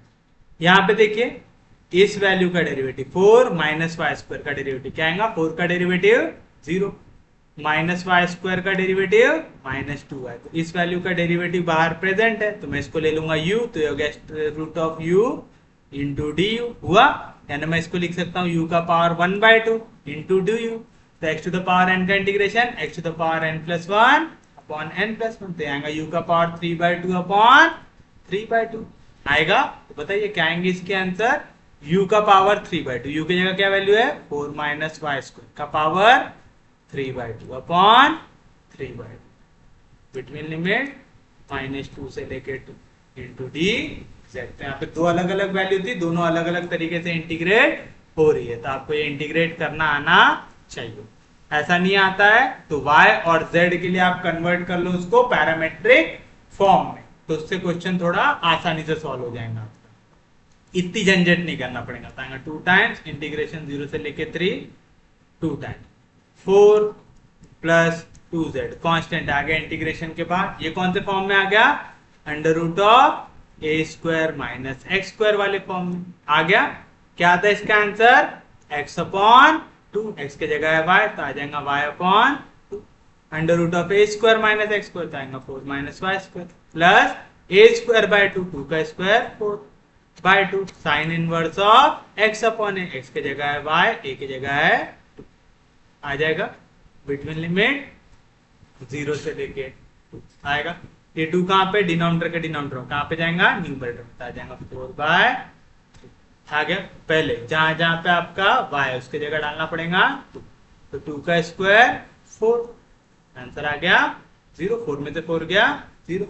Minus lower limit जहां जहां पे y है उसकी जगह डालना पड़ेगा -2, -2 का स्क्वायर प्लस 2, सॉरी -2 का स्क्वायर प्लस 4, 4 में से 4 गया, क्या आएगा आंसर 0। तो अपर लिमिट लोअर लिमिट दोनों का आंसर क्या आ रहा है 0। कैसे आ रहा समझा, पहले आपने y की जगह डाला 2 तो आएगा 4 -2 का स्क्वायर, 2 का स्क्वायर 4, 4 में से 4 गया 0।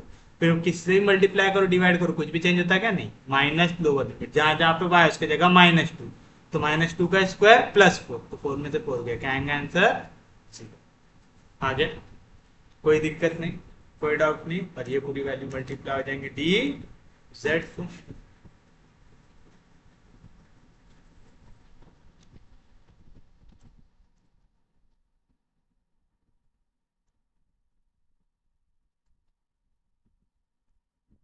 आएगा, तो ये पूरा आंसर तो आ गया 0, तो इसका टेंशन लेने की जरूरत है क्या, नहीं। फिर से upper limit minus lower limit, तो क्या मिलेगा 2, और ये 2 कांस्टेंट, तो 2 2 जार 4 टाइम्स इंटीग्रल 0 से लेके यहाँ पे बचा है 4 प्लस 2z। पहले अपर लिमिट जहां जहां पे y है उसकी जगह डालिए 2, तो यहाँ पे 2/2 हो जाएगा 1, अंडर रूट ऑफ 4 -2 का स्क्वायर हो जाएगा 4, 4 में से 4 गया 0, प्लस 2 2 जार 4 तो आएगा 2 time sign inverse of y की जगह डालो 2, 2/2 होता है 1, ये हो गया upper limit. Minus lower limit जहां जहां पे y उसकी जगह 0, तो ये आ जाएगा 0।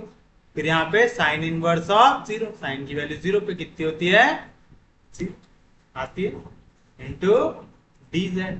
क्या मिला आपको 4 टाइम्स इंटीग्रेशन 0 से लेके 3, 4 plus 2z into 2, 0 add subtract करने से कुछ भी चेंज होता है क्या, साइन इनवर्स ऑफ 1, साइन की वैल्यू 1 कहाँ पे होती है π/2 पे, π/2 कैंसिल, पाई आ जाएगा बाहर तो आ जाएगा 4 पाई इंटीग्रेशन 0 से लेके 4 प्लस 2z इंटू dz।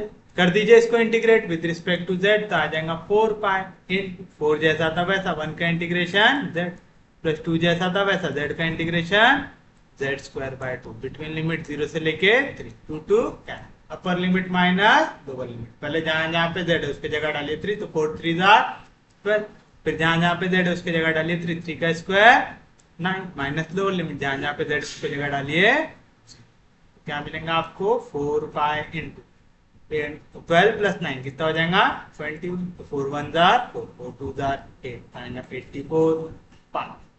क्या आंसर आपका 84 पाई आपको मिला, therefore triple integral B del dot F D b, इसका आंसर आ गया 84 पाई। अब हमें सेम वैल्यू लेके आना है किसकी, सरफेस इंटीग्रल की, तो इसे देता हूं मैं इक्वेशन नंबर 2। फिर से अगर मैं आपको स्फीयर की बात करूं, सिलेंडर की बात करूं, सिलेंडर को आपको कितने टुकड़ों में तोड़ना पड़ेगा, यहाँ पे 3 टुकड़ों को।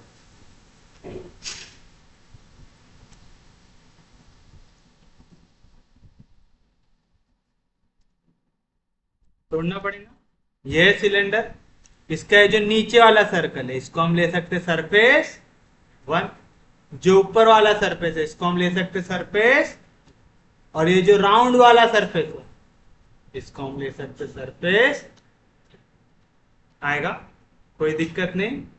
तो आप लिखेंगे let S1 be the surface on XY plane which is a circle. कौन सा सर्कल है ये,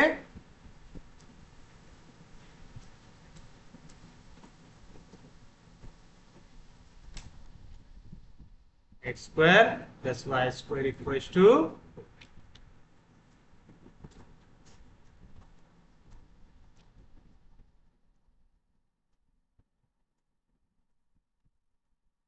और कौन से प्लेन में है? एक्स वाई प्लेन में, तो जेड कोऑर्डिनेट क्या आ जाएगा इसका?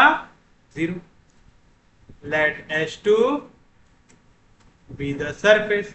कौन सा? ये ऊपर वाला। कौन सा? ये भी circle, which is a circle. कौन सा? वो भी x square plus Y square equal to 4। बस ये सर्कल कितनी दूरी पे है? z इक्वल टू 3 की। कौन से? इससे एक्स वाई प्लेन से। तो which is a circle x square plus Y square equal to 4 at distance z equal to 3 from x y आएगा, कोई दिक्कत नहीं। और S3 क्या है आपका? पूरा का पूरा ये कर्ड वाला सरफेस आएगा। तो आप लिखेंगे and S3 is the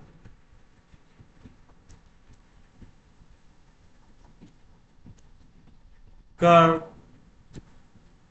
surface which has bottom x square plus y square equals to 4 and height z equals to 3, यानी z equals to 0 से z equals to 3 and height from z equals to 0 to z equals to 3। समझ रहे हैं? हम सिर्फ ये बताने की कोशिश कर रहे हैं इसको कि ये सबसे नीचे वाले सर्कल को मैंने लिया हूं S1, सबसे ऊपर वाले सर्कल को मैंने लिया हूं S2 और ये जो कर्व वाला सरफेस है उसको लिया हूं S3।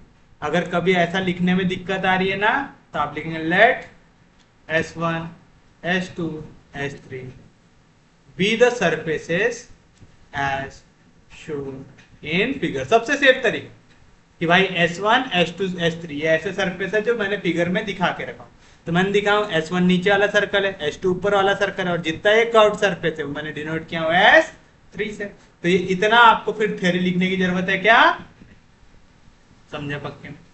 किसी को कोई दिक्कत नहीं, कोई डाउट नहीं? समझ रहा है? तो चलिए बताइए क्या मिलेगा। सबसे पहले हमें निकालना पड़ेगा S1 S2 और S3। तो हम तीनों को अगर जोड़ेंगे तो मैं बोल सकता हूं therefore double integral S f dot N ds, इसकी वैल्यू मैं ले सकता हूं double integral S1 f dot N ds plus double integral S2 f dot N ds plus double integral S3 f dot n ले सकता हूं। इसे देते हैं इक्वेशन नंबर 2। हमने बनी दिया है ना अभी तक? अच्छा, हमने एक भी इक्वेशन नहीं दिया है, तो इसे देते हैं गिवन वैल्यू को 1 और इसे ले लेते हैं। ले लिया आपने? कोई दिक्कत नहीं, कोई डाउट नहीं। तब आप लेंगे फॉर सरफेस S1। बताइए सरफेस S1 कौन से प्लेन में है? एक्स वाई प्लेन में। तो z की वैल्यू क्या आ जाएंगी? 0 आ गई। एंड हमें क्या लगता है? नॉर्मल वेक्टर लगता है। अगर आप इसको 3D डायग्राम इमेजिन करना चाहते हैं, सिलेंडर जैसा दिख रहा है आपको, तो ये वाला नीचे वाला एरिया है S1, ऊपर वाला है S2 और ये कर्व वाला पूरा जो गोला ये है S3 है। तो हमें सबसे पहले नीचे वाले में मुझे नॉर्मल ड्रॉ करना है आउटवर्ड डायरेक्शन। तो कहां पे जा रहा है? ये नीचे की ओर। ये थी एक्स एक्सिस, वाई एक्सिस और ऊपर वाली जेड एक्सिस, ये जा रहा है नीचे यानी माइनस जेड की ओर।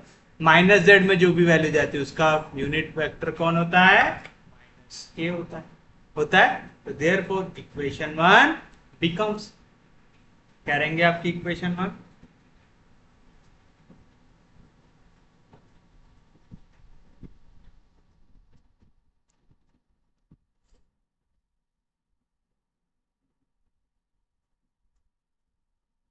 ये आपकी इक्वेशन 1। बताइए क्या मिल जाएगा?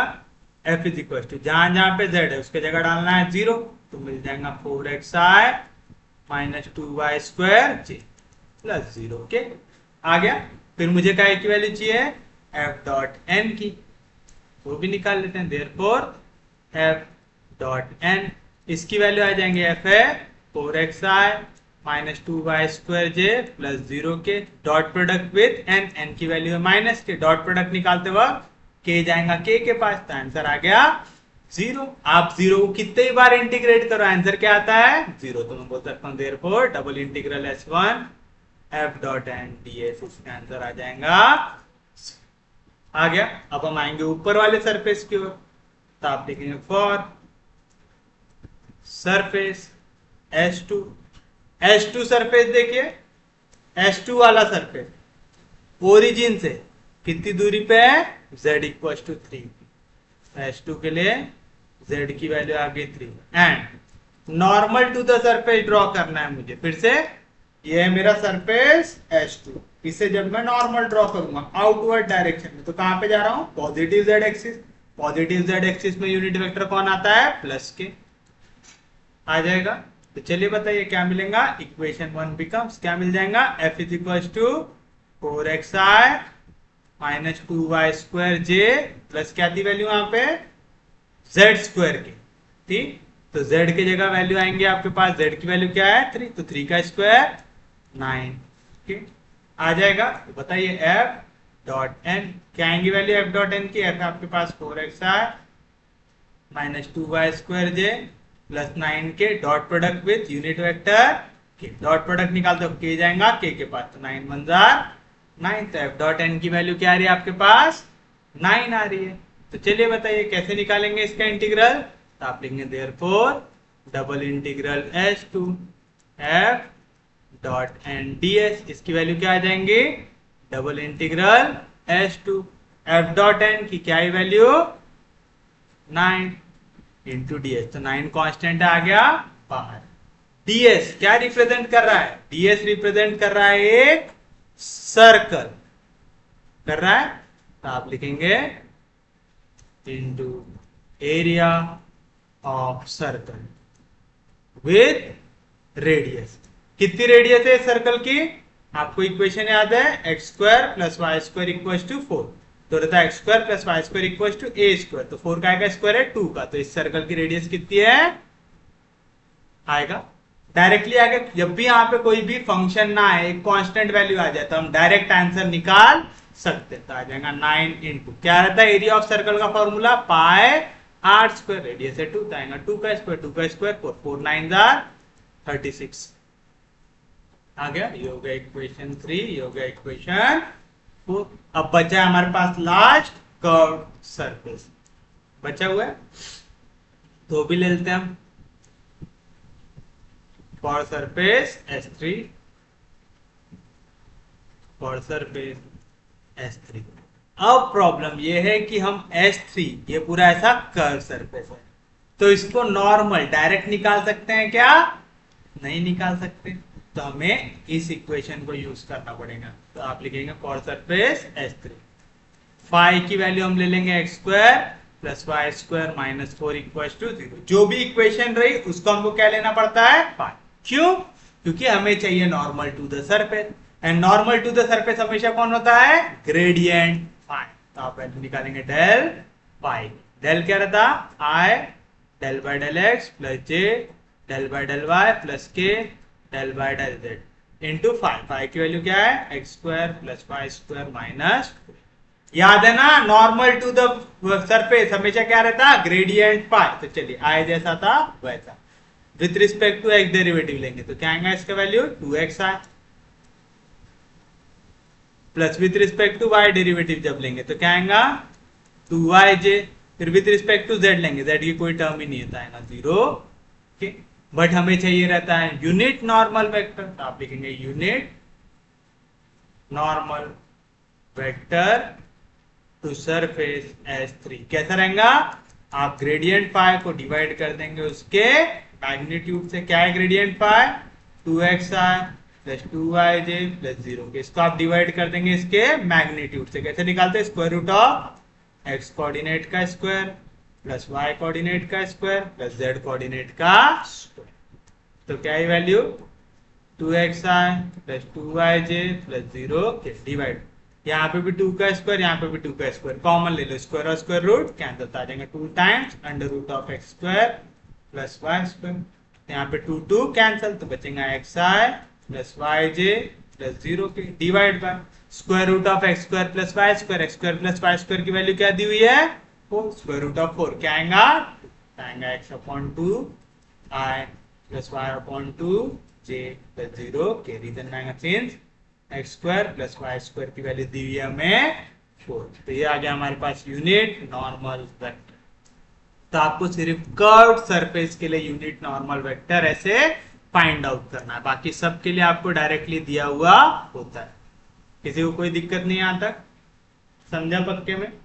सच में समझा? पक्के में समझा? यहाँ तक किसी को कोई भी दिक्कत होनी नहीं चाहिए। इजी था क्वेश्चन यहाँ तक। चलिए एक बार आपको यूनिट नॉर्मल वेक्टर मिल गया, फिर आपका इक्वल निकालते हैं एफ डॉट एन की। निकालते हैं तो बताइए क्या है आपके पास? एफ आ गया हमारा एफ। एफ कॉपी किए थे ना, फिर से करना पड़ेगा आपको। कहां पे लिखा हुआ है हमारा एफ? ये हमारा F.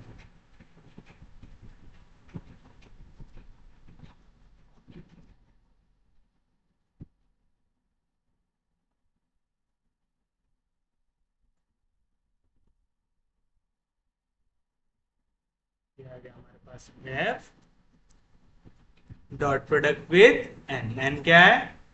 X by two I plus five by two J plus zero K. निकालिए डॉट प्रोडक्ट। आई जाएगा आई के पास तो टू टू जार four, X into X X square. J जाएगा जे के पास तो two two cancel, minus Y square into Y Y cube, और के जाएगा के के पास zero into Z square zero हो जाएगा। फिर आगे वैल्यू है डॉट एन आ गई। किसी को कोई दिक्कत नहीं, कोई डाउट नहीं? अब समझिए हमारा थोड़ा सा इंपॉर्टेंट पार्ट है, तो फॉर सरफेस S3। अब समझिए फिर से 3D डायग्राम है तो आपको समझना पड़ेगा।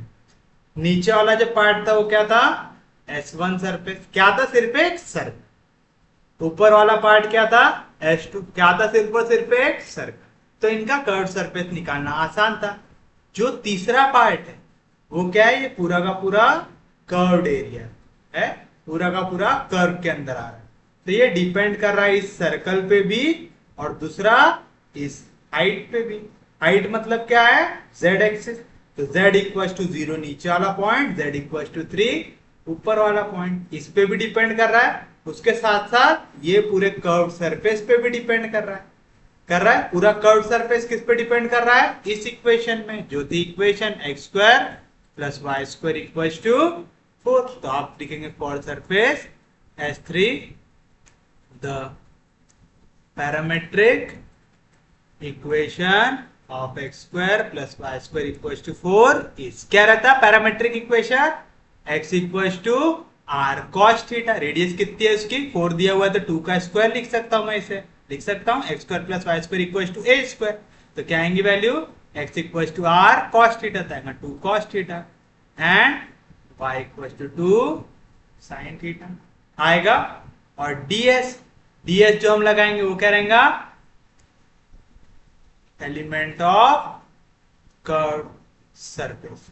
अब बताइए कर्व सरफेस किस किस चीज पे डिपेंड कर रहा? पहला तो जो z की वैल्यू है, कितनी हाइट कवर कर रहा है, और दूसरा ये अंदर कितना कर्व सरफेस है। तो कितनी चीजों पे डिपेंड कर रहा है? ये दो पे। पहला कितनी हाइट है, दूसरा कितना एंगल है। दोनों पे डिपेंड कर रहा। जो हाइट है वो आपका ऐसे नाप रहे हैं z से, तो आ गया dz। जो एंगल है वो कैसे नाप रहे हैं? थीटा से, तो आ गया d थीटा। और तीसरा इस सर्कल की रेडियस कितनी है? कितनी है? तो आएगा 2 d थीटा dz। तो एलिमेंट ऑफ कर्व सरफेस कैसे निकालते समझ में आया आपको? पहली चीज, जो आपका कर्व सरफेस कितना एरिया कवर करेगा वो काय पे डिपेंड करेगा? ये कर्व सरफेस की हाइट कितनी है, मतलब वो z पे कितना वेरिएशन ला रहा करेगा। दूसरा, ये कर्व सरफेस सिर्फ ये इतू सा पार्ट है कि पूरा का पूरा एक गोला बना रहा है ना? जैसे हो सकता है कि कर्व सरफेस सिर्फ इतना सा पार्ट होता, हो सकता था सेमी सर्कल वाला पार्ट होता, तो पूरा 360 डिग्री घूम रहे थे क्या? नहीं। तो दूसरा काय पे डिपेंड कर रहा है? थीटा पे। और तीसरा काय पे डिपेंड कर रहा है कि ये सर्कल जो नीचे बन रहा है उसकी रेडियस कितनी है। जितनी छोटी रेडियस उतनी छोटी बॉटल बनेगी, जितनी बड़ी रेडियस उतनी बड़ी बॉटल बनेगी, जितनी बड़ी बॉटल उसका उतना बड़ा कवर बनेगा। समझा? तो तीन चीजों पे डिपेंड किया, पहला हाइट, दूसरा एंगल, तीसरा रेडियस। किया पक्के में? किसी को कोई दिक्कत नहीं, कोई डाउट नहीं? और यहाँ पे थीटा कहां से कहां तक जा रहा, थीटा वेरीज फ्रॉम 0 to 2 पाई, क्योंकि पूरा का पूरा एक सर्कल यहाँ पे बन रहा है, तो थीटा जाएगा 0 से 2 पाई। z वेरीज फ्रॉम, z कहां से कहां तक जा रहा, 0 से लेके 3 तक, है ना। नीचे वाला था z इक्वल टू 0, ऊपर वाला था z इक्वल टू, तो बताइए आपका क्या आएगा answer. Therefore double integral S3 f dot N ds, इसकी वैल्यू आ जाएंगी डबल इंटीग्रल थीटा कहां से कहां तक जा रहा, 0 से 2 पाई, z कहां से कहां तक जा रहा, 0 से लेके 3 तक। f डॉट एन क्या है वैल्यू, 2 इंटू एक्स का स्क्वायर, तो 2 का स्क्वायर 4, कॉस का स्क्वायर कॉस स्क्वायर आ जाएगा 4 कॉस स्क्वायर, ठीक आ गया, माइनस y का क्यूब, y क्या है 2 साइन थीटा, तो 2 का cube 8 sine cube theta into 2 times D theta d Z आएगी वैल्यू, कोई दिक्कत नहीं, कोई डाउट नहीं। 4 2 8, 8 यहाँ पे भी 8 यहाँ पे भी है, और ये पीछे 2 मल्टीप्लाई, तो 8 2 16, कांस्टेंट है इंटीग्रेशन के बाहर आएंगे, इंटीग्रेशन 0 से लेके 3, इंटीग्रेशन 0 से लेके 2 पाई, तो अंदर क्या बचा, cos square theta minus sine cube theta into d theta d Z. 0 से 2 पाई के लिए आप इनका इंटीग्रेशन डायरेक्ट निकाल सकते, क्या नहीं निकाल सकते, तो हमें यहाँ पे ट्रिग्नोमेट्री यूज करना पड़ेगा। 1/16 इंटीग्रेशन 0 से लेके 3, इंटीग्रेशन 0 से लेके 2। मैं cos स्क्वायर थीटा को क्या लिख सकता हूं, 1 प्लस कॉस 2 थीटा बाय 2 लिख सकता हूं, माइनस साइन क्यूब थीटा को क्या लिख सकता हूं, 1/4 times 3 sine theta minus sine 3 theta लिख सकता हूं into d theta d z. दोनों ट्रिग्नोमेट्री के बेसिक फॉर्मूले सबको आते हैं। अब देखिए अगर मैं इन्हें सेपरेट कर दूं तो क्या मिलेगा, 16 इंटीग्रेशन 0 से लेके 3। अब इंपॉर्टेंट स्टेप है, गौर से देखो, इंटीग्रेशन 0 से लेके 2, मैं ऐसा लिख सकता हूं 1/2 plus 1/2 cos 2 theta minus 3/4 sine theta minus into minus plus 1/4 sine 3 theta into d theta d z. अब ये सबसे इंपॉर्टेंट पार्ट है, जिनको ये पार्ट समझ में आ गया उनको बहुत मगजमारी करने की जरूरत पड़ेगी क्या, याद रखिएगा इंटीग्रेशन अगर आप 0 से लेके 2 पाई तक निकाल रहे, मतलब पूरा एक राउंड मार के आ रहे हैं, तो आप चाहे साइन m थीटा को इंटीग्रेट करो, चाहे आप कॉस m थीटा को इंटीग्रेट करो, दोनों का आंसर आता है 0। ठीक है, तो जब भी आप इंटीग्रेशन 0 से 2 पाई निकालो, तो चाहे आप cos थीटा को इंटीग्रेट करो चाहे साइन थीटा को इंटीग्रेट करो, इनके सामने कोई भी नेचुरल नंबर प्रेजेंट हो 1 2 3 4, सबका आंसर क्या आता है 0। तो आप देख रहे हैं कितनी इंपॉर्टेंट प्रॉपर्टी है जो आपको आना चाहिए। अगर ये आपको आती है तो आप डायरेक्टली इसका आंसर क्या लिख सकते हैं, 0 लिख सकते हैं। शर्त क्या है, इंटीग्रेशन लगना चाहिए हमेशा 0 से 2 पाई, और दूसरा cos के साथ साइन के साथ अंदर जो नंबर आ रहा है वो आना चाहिए नेचुरल, मतलब 1 थीटा 2 थीटा 3 थीटा 4 थीटा, तो आंसर क्या आता है इनका 0। तो इसका भी इंटीग्रेशन 0, इसका भी इंटीग्रेशन 0, इसका भी इंटीग्रेशन 0, तो क्या बचेगा आंसर 16 इंटीग्रेशन 0 से लेके 1/2 कांस्टेंट इंटीग्रेशन के बाद डी थीटा का इंटीग्रेशन थीटा, और ये बाकी पूरे का इंटीग्रेशन 0 बिटवीन लिमिट 0 से लेके 2 पाई। समझा कैसे निकाले, तो क्या याद रखना है आपको, जब भी आप इंटीग्रेट करते हैं वैल्यू को कहां से कहां तक, 0 से 2 पाई तक, तो साइन m थीटा और cos m थीटा दोनों का इंटीग्रेशन क्या आता है 0 आता। आ गया, कोई दिक्कत नहीं, तो आएगा 16 इंटीग्रेशन 0 से लेके 3 1/2 टाइम्स अपर लिमिट जहां जहां पे थीटा उसकी जगह 2 थीटा माइनस लोअर लिमिट जहां जहां पे थीटा उसकी जगह 0 इंटू डी थीटा 2 2 कैंसिल, तो बाहर आएगा पाई, तो आया 16 पाई इंटीग्रेशन 0 से लेके 3, अंदर सिर्फ और सिर्फ क्या बचा, dz बचा। dz का इंटीग्रेशन क्या होता है, z होता है, बिटवीन लिमिट 0 से लेके 3, अपर लिमिट माइनस लोअर लिमिट, आएगा 3 माइनस 0, 3 माइनस 0 कितना होता है 3, तो 3 6 18 कैरी 1 3 1 3 3 प्लस 1 4, तो आ गया आंसर 48 पाई। काय का आंसर आ गया, double integral S3 f dot n ds का। आ गया। हमने इक्वेशन दे के रखे थे, कहां तक दे चुके थे, 4। तो हो जाएंगे हमारे लिए इक्वेशन नंबर 5।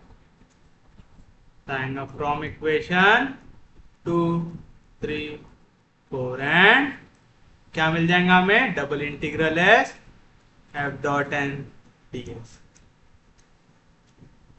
है। Double integral S F dot N D S क्या रहेगा, S1 वाली वैल्यू क्या है 0, S2 वाली वैल्यू क्या है 36 पाई, आएगा 0 प्लस 36 प्लस S3 वाली वैल्यू कितनी आई 48। तो पाई जैसा था वैसा 8 प्लस 6 कितना आएगा 40, कैरी 1, 3 प्लस 1 4, 4 प्लस 1 4 प्लस 4 8 था, 84 पाई। Equation number B. तो from equation A and B आपको क्या मिला, double integral S F dot N D S, इसका आंसर आया 84 पाई। और अगर हम वॉल्यूम की बात करें तो हमारा वॉल्यूम का आंसर भी आया था 84 पाई। तो आएगा triple integral we del dot F d V से आएगा। और यही क्या होता है हमारा Gauss divergence theorem. Hence divergence theorem is verified. अब डाइवर्जेंस थ्योरम वेरिफिकेशन वाला हमारा एक और क्वेश्चन बचा हुआ है, वो हम कल के लेक्चर में देखेंगे और उसके साथ हम फिर हमारा नेक्स्ट टॉपिक कर देंगे शुरू। तो उम्मीद है आपको आज का लेक्चर समझ में आया होगा। अगर आपको लेक्चर समझ में आ रहे, यूजफुल लग रहे, तो प्लीज चैनल को सब्सक्राइब कीजिए, वीडियो को शेयर करते जाइए। सबसे इंपॉर्टेंट चीज पढ़ते रहिए, रिवाइज करते रहिए। हम लोग मिलेंगे कल, तब तक के लिए take care, have a nice day.